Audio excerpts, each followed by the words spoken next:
Assalamualaikum warahmatullahi wabarakatuh. Nama saya Arsyad dari Kabupaten Bone, Sulawesi Selatan. Salam pergerakan. Sahabat-sahabat seluruh Indonesia dan sedunia. Saya telah berproses di PMII kurang lebih 14 tahun lamanya.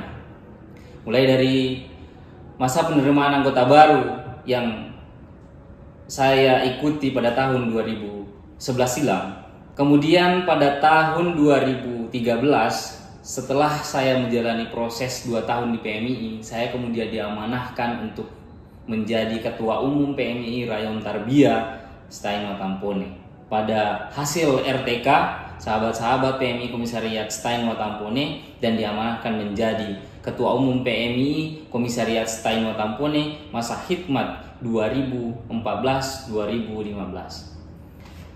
Setelah itu menjalani proses di komisariat yang penuh dengan dinamika, saya kemudian melanjutkan perjuangan dan diamanahkan oleh sahabat-sahabat se-Kabupaten Bone untuk menjadi Ketua PMII Cabang Bone masa khidmat 2015-2016.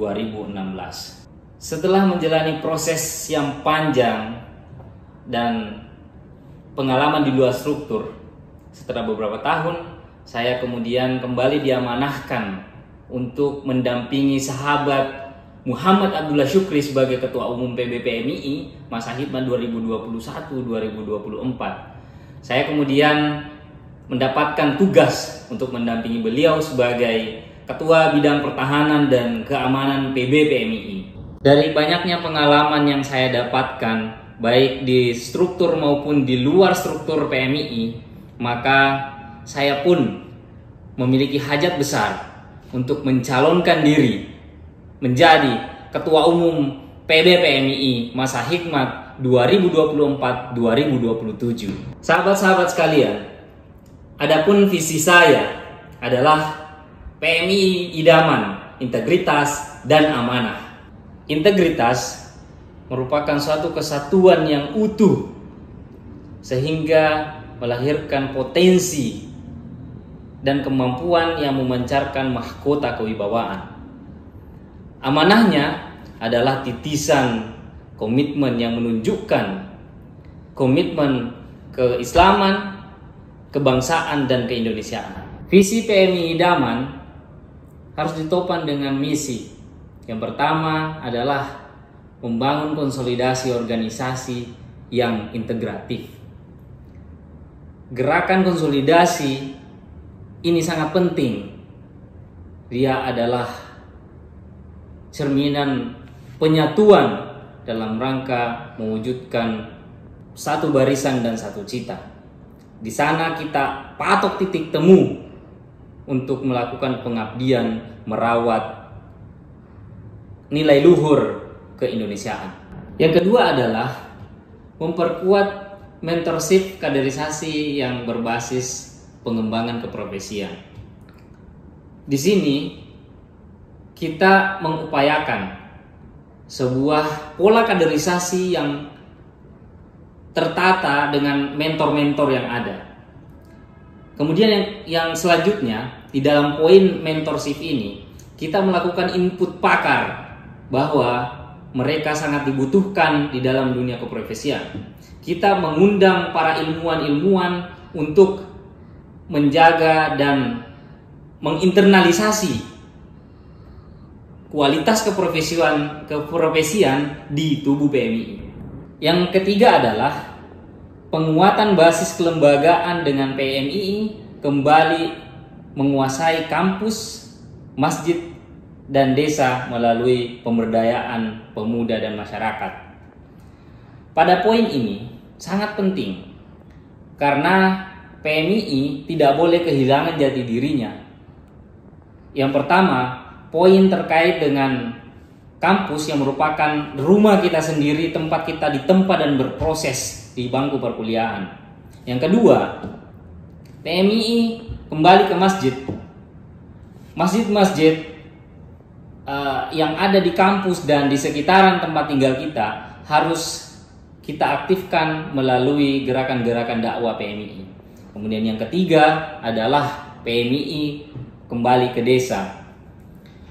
Hari ini Desa merupakan wilayah strategis yang kemudian sangat membutuhkan pengembangan dan pembangunan. Dari situ PMI hadir untuk menjangkau seluruh desa, seluruh Indonesia untuk kemudian melakukan pemberdayaan masyarakat. Yang keempat, poinnya adalah meningkatkan analisis dan pengawalan isu-isu strategis nasional dan internasional. Di sana penting bagi PMI untuk melakukan penguatan analisis geopolitik dan geostrategi internasional. Pertarungan di dunia internasional harus kita baca dengan baik, penuh dengan kehati-hatian. Apalagi di era disrupsi, kita memiliki banyak sekali tantangan-tantangan yang kemudian harus dipelajari dengan sebaik-baiknya. Yang kelima adalah poinnya menyediakan ruang akselerasi kader PMI ke panggung prestasi nasional dan internasional. Hari ini sangat dibutuhkan dorongan-dorongan yang sering dibahasakan dengan kata distribusi kader. Nah, ruang tersebut harus kita sediakan mulai dari format kaderisasi hingga kemudian prosesnya di PMI dan bagaimana ketika mereka menjadi alumni PMI. Yang keenam adalah menjadikan jihad ekologi sebagai gerakan kontemporer. Ini penting kita di dalam mempelajari NDP PMI, nilai dasar pergerakan. Kita diajarkan salah satu poinnya adalah hubungan manusia dengan alam. PMI dengan NDP tersebut harus terdepan untuk menjaga alam, jangan sampai diambil alih dan dirusak oleh para orang yang tidak bertanggung jawab di dalam melakukan eksploitasi yang berdampak kepada kerusakan lingkungan.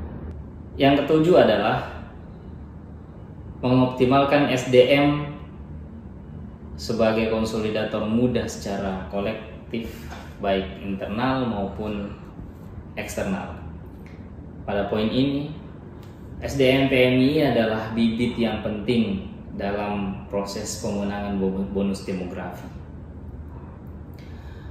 Indonesia Emas 2045 harus dikonsolidasikan dengan baik. Tentunya membutuhkan konsolidator yang menasional sehingga dapat dipercaya untuk kemudian memikul beban-beban demografi. Sahabat-sahabat sekalian, demikianlah visi misi saya, PMI Idaman, integritas dan amanah. Mari sahabat-sahabat, bersama kita membangun PMI ke arah yang lebih baik ke depan dan memberikan kontribusi lebih baik lagi di panggung nasional untuk Indonesia tercinta. Terima kasih. Semoga Allah Subhanahu wa taala meridhoi seluruh gerak langkah kita yang mulia. Wallahu muwaffiq ila aqwamit thoriq.